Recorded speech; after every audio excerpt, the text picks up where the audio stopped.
Say, hey, hey, G, hey, E, we represent, hey, G, E,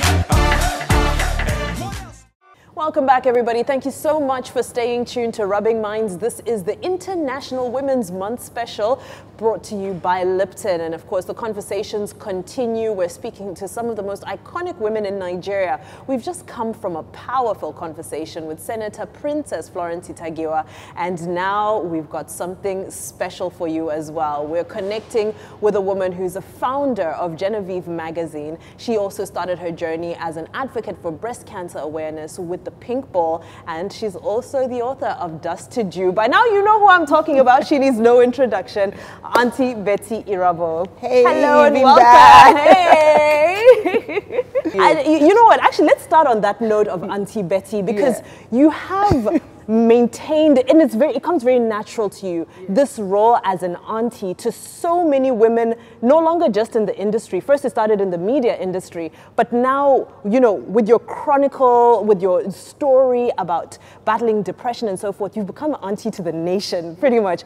Was that an intentional transformation for you? I think it was just pretty much easier for people to refer to me as an aunt, because a lot of people I have related with, most of them are actually younger people, a different generation, because I like to roll with all the generations because I believe that we all learn from one another. So it just started and it seemed to have stuck, and I like it. Yes, I like it. So Auntie Betty. And, you know, of course, going straight into conversations about young women, not just young women, actually women and girls, and sort of just trying to develop our path and trying to take up our rightful space in society.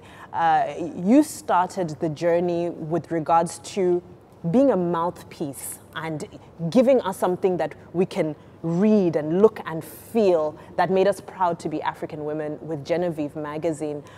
Was the journey always intentional about making sure that young women could see themselves, or women as a whole could see themselves positively represented in the media? Or, you know, where did the whole thought process come from? It didn't start out as being intentional. What we wanted to do was to own a magazine that represented the women, that empowers, that connects with them through the stories that we share. It's pretty much about telling stories that haven't been told, or telling the stories differently and connecting with people. Because most of our features, most of our content reflect what is going on in people's lives and in the society and in people's minds. And I think one of the most beautiful things about that is that when people are able to connect with what you're offering, then it becomes so easy for you to build a brand that actually people can relate to. It's all about being relatable at the end of the day. And so how do we as women take part in it? Because I love that you're talking about sort of like the organized nature of a conversation that has certainly taken on a life of its own now, and is had in so many different tones, so many different, even if you just look online, there's different levels of this conversation, from those who are saying, you know, patriarchy must end, to those who are saying that, guys, is it that serious? How, you know, how best do we effectively engage? I think first and foremost, it's very important that while we're empowering our women, that we do not tilt the scale too much against the men, because we're all collaborators in this drive for empowerment, gender parity, equality. I feel that we may not be where we're supposed to be, but we certainly have created a lot of awareness, and it's easier for everybody to join in the conversation. Definitely, online would have its own interpretation of what, for instance, feminism means to them. And you've seen it's gone from the hilarious to the downright it's crazy. Crazy. So, but the thing is, the voices that are perpetuating the message will have to continue to be like determined, focused, not be distracted by what is going on social media, which really can be very distracting. You can actually drop the ball if you're not focused on what the message is, what the vision is, and what needs to be achieved at the end of the day. I love that you're talking about that, about focusing on the messaging, not dropping the ball, because I find that this is a conversation that comes back to us as individuals. This is a quest for identity that ultimately we're embarking on as women, not just in Nigeria or in Africa, globally. We're searching deeper.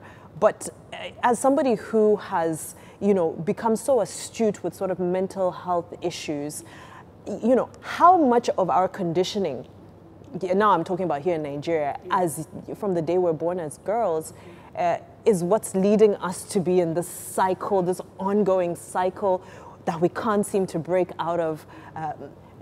And it's now coming out almost as aggression and anger often when you look at it on social media and so forth.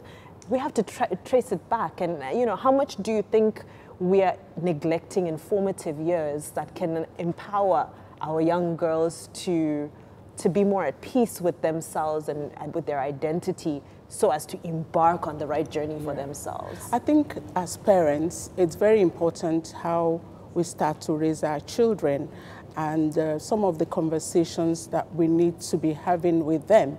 I think one of the conversations that were never held was mental health. So that was why it became like the biggest stigma ever for a woman and a man, for that matter, to come out to say, I am going through something that I really do not understand at the moment. Most homes, especially when your parents have pastoral background, the first thing you get to hear is that I rebuke that it's lack of faith. For you to feel depressed is because you don't have enough faith. And many children haven't been discouraged to actually articulate how they're feeling, sweep it under the carpet. But then it's a mine, it's a landmine. And no one can tell when you actually step on a mine. So happily now we're having that conversation very openly. And it's going to be a conversation, like most conversations, the effect won't be in 1 year or 2 years. It has to be ongoing. And I'm so happy that, having battled depression myself, I feel liberated enough to continue with that conversation by coming out to admit that, indeed, I may be a strong woman, but I am not immune to some of the elements that can rock my boat. And one of that was depression. So in telling my story, I've also I'm also encouraging other women not to feel like it's their fault. It's an illness, and there's treatment for it. Incredible conversation with Auntie Betty Irabor here on Rubbing Minds. Don't move, guys. Plenty more pearls of wisdom dropping after this intermission. This is a Rubbing Minds special for International Women's Month, powered by Lipton.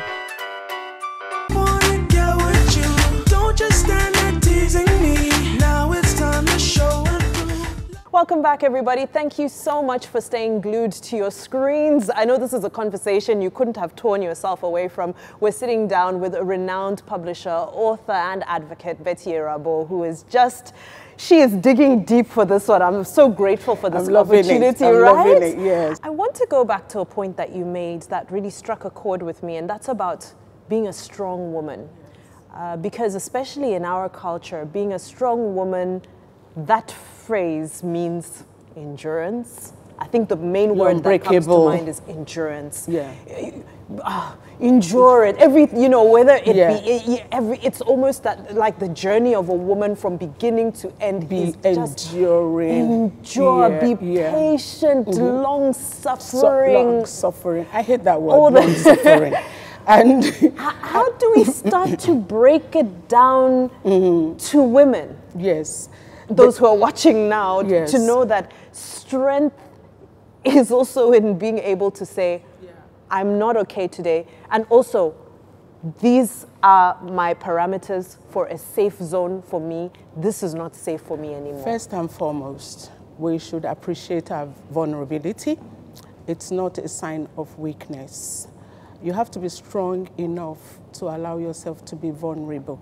And hashtag strong woman does not mean that you do not have days that you don't feel so strong. And that has been demonstrated by the fact that I suffered a mental health breakdown that spanned 7 years. And a lot of people couldn't understand, but you're a strong woman, but you have achieved this much, but you're phenomenal. The thing is with mental health breakdown, you do not see yourself as strong. You see yourself as weak. You see yourself as a loser. And it doesn't have anything to do with what you have achieved. It's just that that particular phase of your life, all you feel is that you're a loser. You're not good enough. You're not beautiful enough. All the insecurities come out to play. And it has nothing to do with whether you have a stable marriage, whether you're successful in your job, whether you have so much money in your account. It's just that mental health happens to everyone, including the so-called strong woman who goes out there to win and win. What do you say about the bag? Securing the bag. Who secures the bag? So I think we should also take it easy on ourselves, to allow ourselves to not feel so okay, to be able to accept that I'm in a place where I don't understand right now. Right now, I don't feel that beautiful. I don't feel that strong. All the insecurities, all the demons have come out to play, and I need help. What are the coping mechanisms, though? Because, I mean, I'm 33. Yeah. There's the pressure to get married. Even if you internally don't have it, externally everybody's looking at you like, sis, soon, time is ticking. There's an expiry date of 30 on the life of a young African shelf woman. life. Shelf life, you know. There's that. There's women who are doing incredible things, young women who are changing the world, so now you need a career as well. People are having children, people are carrying designer bags, people are wearing the nicest hair, What are the practical coping mechanisms as a young woman that you can practice at home so that you can actually just keep your feet on the ground in this world where all around us right now, you wake up in the morning, it's pressure? I think first and foremost, do not allow any labeling for your life. Wherever you are now, be comfortable with that place. Whether you're 30, still single, whether you've been married 3 years, the children haven't come, whether your career compared to your best friends doesn't look so rosy, whether your friend lives in her own house and you're still a tenant. The important thing is stay authentic. The pressure of extravagant wedding. People are going broke, trying to impress the Joneses, who are themselves broke. So who are you trying to impress? You know, before the break, you were telling us about a 7-year breakdown. And, you know, one would think that somebody who went through 7 years, that's almost a decade of finding themselves and trying to mend themselves, yet here you are.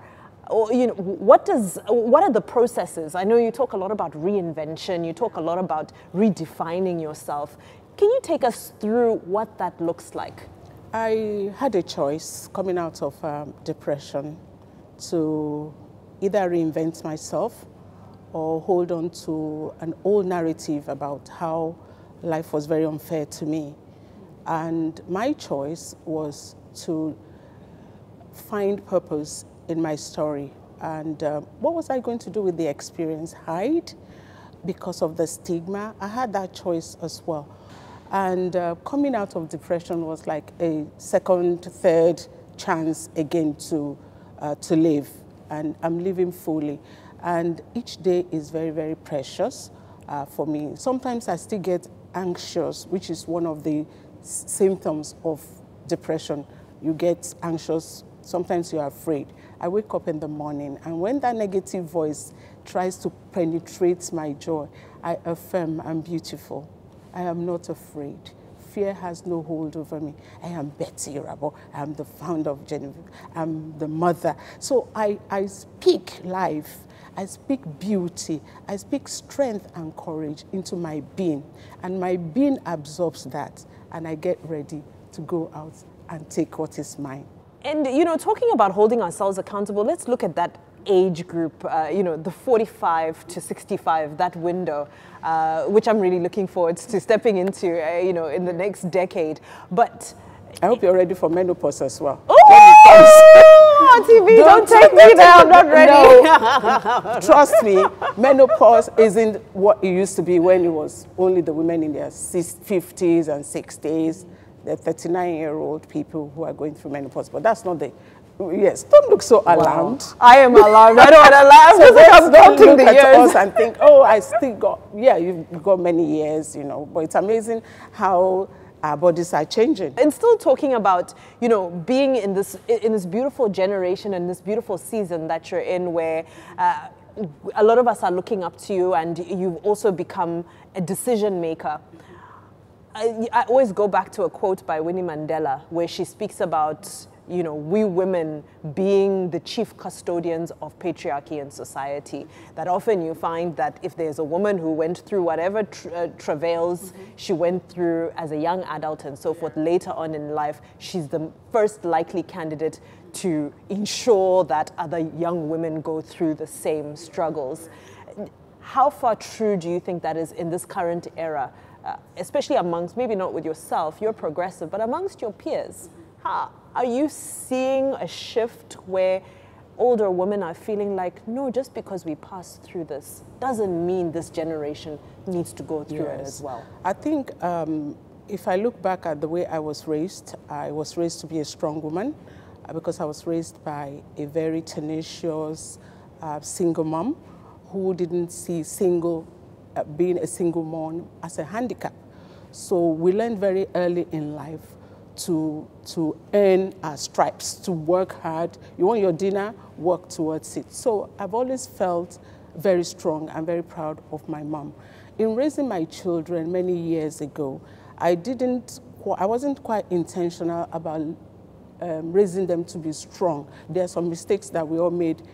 We still repeated some of the mistakes our parents made by, for instance, like you're in the kitchen, you call your daughter to join you in the kitchen, the boy is probably lounging somewhere. And sometimes when I have conversations with them, I actually apologize for some of the things that I felt I could have done differently. But luckily, they turned out very, very well. They've turned out very well. We've taken a lot from this conversation, you know, not just aging with grace, but aging with purpose, and knowing that there's meaning in every season, and we're looking forward to the new book on reinvention and you know, this new chapter of your life as well. But unfortunately, that's all we have time for, Auntie Betty. I love this. Has been incredible. I'm going to keep this interview and take notes, because you've honestly just shared so much knowledge and wisdom here. Lastly, don't be afraid of menopause. Don't be afraid. You saw my reaction. We're all going to get there. Oh, we're all going to get there, but 39. Yeah, but knowledge is power. Knowledge is power. Every season of our lives, it's very important that we have knowledge ahead about that season so that we can tweak a few things about our lifestyle, live more intentionally. We need to have a whole other conversation about what menopause does to us, to our femininity, and to because it's another identity. Yes, you know, another facet of identity. But it's that fine. We talk about menopause now. Yes, it used to be something that we couldn't talk about because it meant you were old. But who's afraid to be old? All right, everybody, that was Auntie Betty Irabor. Wow, is all I can say. I'm pretty sure your response is the same at home. Remember, you can catch us on social media. We absolutely love to hear from you. We're going to take a very, very quick breather and plenty more after this. This is a Rubbin Minds special for International Women's Month, powered by Lipton. Welcome back,